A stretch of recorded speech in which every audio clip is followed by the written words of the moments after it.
Hey guys, what's up? This is Eddie coming back at you. Today is June 18th. It's a Friday. About to get up out of here, but I want to do a quick video for you guys. I just read a statistic yesterday that over 80% of homes now that going on the market have multiple offers. Over 80% of homes that go on the market have multiple offers. So if you're in the market for a home, that means that, hey, there's steep competition. You got to bring your A game. If you see a home that you like, you need to swing for the fences in order to get it. From the seller side, hey, if you have a home that you want to put on the market, now is the time. So you have buyers out there just waiting to compete for your home. So it's a time where you can get maximum value for your home. So I wanted to come out and discuss real estate contingencies, because as buyers are making offers nowadays, as I stated, they're competing against one another, right? So they want to make their offer look better than their competition. So these are some things that they're doing to kind of separate themselves from the competition. So I wanted to make you guys aware of it. As buyers, you need to know what the other buyers are willing to do. As sellers, you need to know what you can expect from buyers that are writing offers on your home. All right, hold 1 second. I'm going to share my screen with you guys.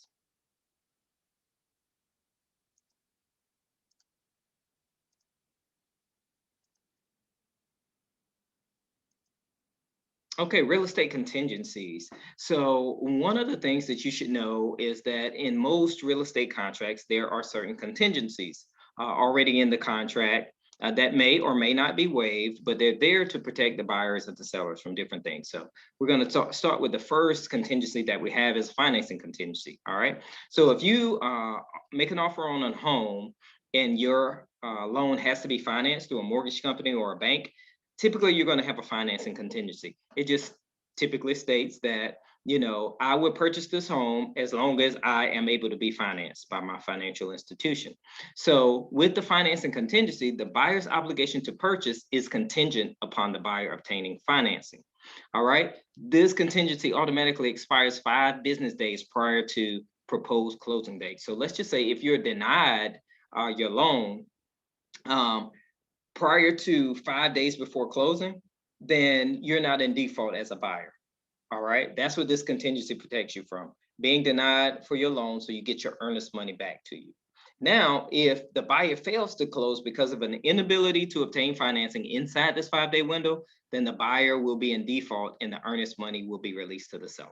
All right. So that's how that works. Now, this is typically going to be in most contracts. The only time we don't see this is if there's a cash offer. And right now we're seeing a lot more cash offers these days because cash rules. There was this song back in the day called Cash Rules Everything Around Me. I don't know if y'all remember that or not. But anyway, cash offers are going to always go to the top because they don't have a financing contingency. So we're seeing a lot of that out there these days. So if you can waive your financing contingency, that's going to put you in a better position. If you're a seller out there and you receive an offer where there is no financing contingency, there's a less risk for you. Your buyer doesn't have to go through the mortgage process. So typically that's going to be a strong offer. All right, so that's the first contingency we have. The next is the appraisal contingency. Once again, if you have a cash offer, there is no appraisal contingency. So that's another thing that separates the cash offers from financing offers. No appraisal contingency. So basically, the buyer's obligation to purchase is contingent upon the subject property appraising according to the lender's appraisal. If the property appraises for less than the selling price, then the buyer will have 3 business days after notification of results to proceed without regard to the appraised value or attempt to renegotiate the contract. So let's just say you put a contract on a home for $200,000. The bank is going to send somebody out there to make sure that the home is worth that $200,000 that you're asking from them. If that appraiser says this home is only worth $195,000, that means the bank is going to say, we're only going to give you $195,000.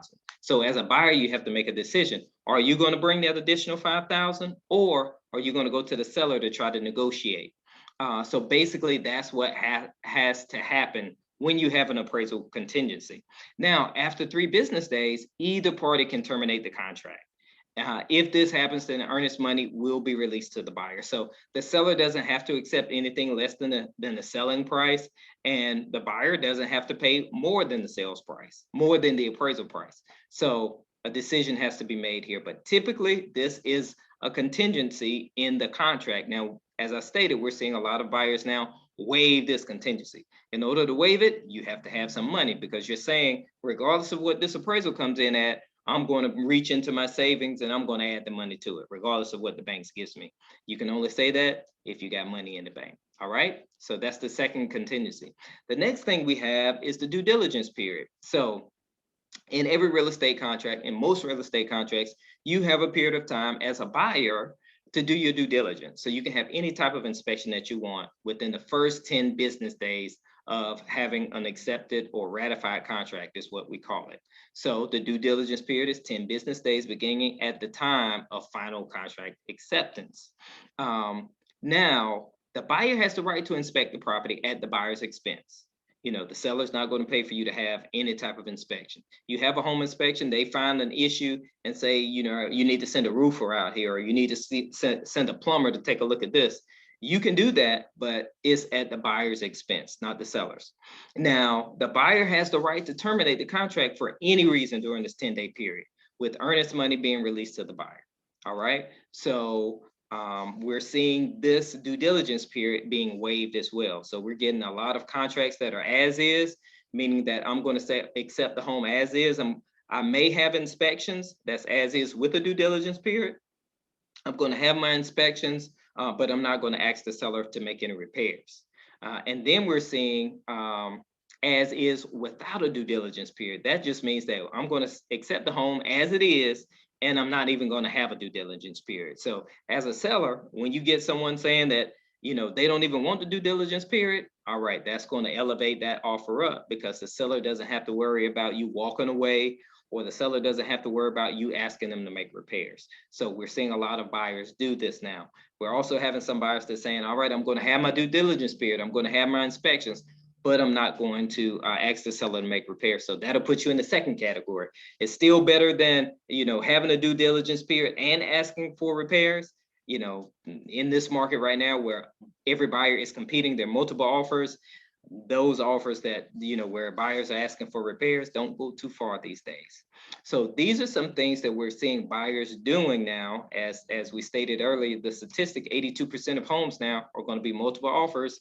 And I forget what was the percentage. I know it's over 20% of homes are going above asking price. So if you're a buyer in this market, there's really no need for you to ask if there's multiple offers. You just need to assume there are multiple offers.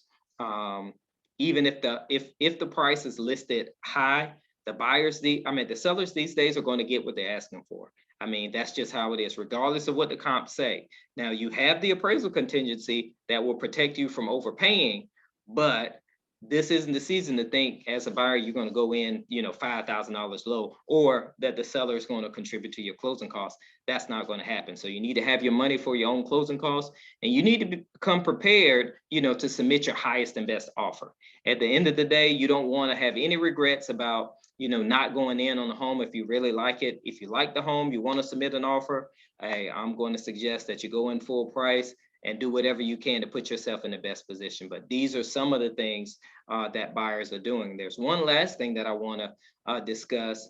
A couple of buyers have won a couple of offers that for homes that I have been selling. What I'm seeing now is buyers are saying, if the appraisal comes in low, then I'm willing to pay up to $5,000 above the appraisal price. So that's above what the bank is going to give me. I'm willing to pay $5,000 more. I had one to say, I'm willing to pay $10,000 more. So when a seller sees that, they know, hey, regardless of how this appraisal comes in with this offer, I know I'm going to get $5,000 more. Or with this offer, I know I'm going to get $10,000 more than I would with any of the others. So that's another component that buyers are throwing in there. So you just need to be prepared. Always, you don't need to conduct real estate without a trusted, a tested, an experienced real estate agent by your side. As you guys know, this is what I do all day, every day. It would be a blessing, an honor, and a privilege. If you know anyone that's looking to buy or sell a home, please consider referring me.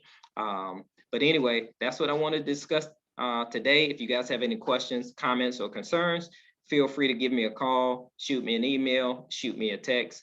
But these contingencies is what I wanted to discuss today. All right, as always, guys, may God bless you. Heaven continually smile upon you. And I'll catch you guys next week sometime. All right, y'all have a great day.